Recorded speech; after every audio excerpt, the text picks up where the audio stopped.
रे माई माई माई जमाई तोरा रे माई मारेला मुँह दाब के जमाई तोरा रे माई मारेला मुँह दाब के ई ओठवा गुलाब के फुलाइले बच्चा भुके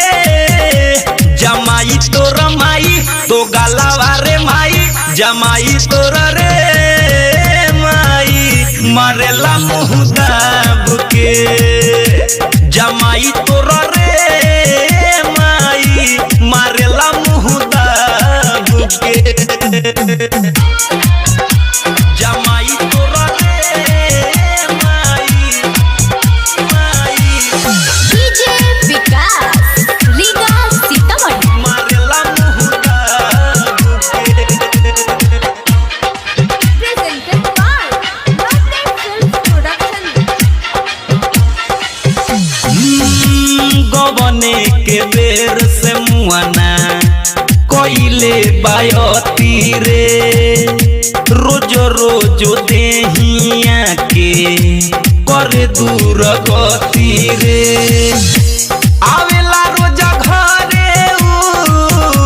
चढ़ाइले शराब के जमाई तोरा माई रे माई माई माई दो गलावा रे मारेला मुँह दाब के जमाई तोरा रे माई मारेला मुँह दाब के डीजे विकास रीगा सीतामढ़ी मारेला मुँह दाब के मारेला मुँह दाब के आप सुन रहे हैं अमित पटेल की आवाज में हाय कितना ले कहीं खेला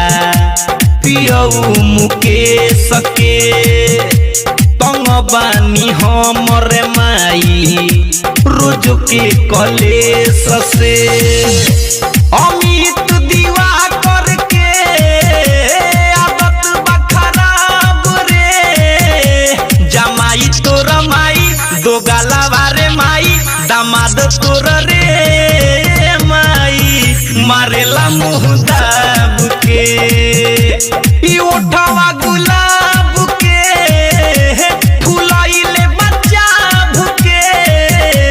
जमाई तोरा माई तो गलावा रे माई जमाई तोरा रे माई मारेला मुँह दाब के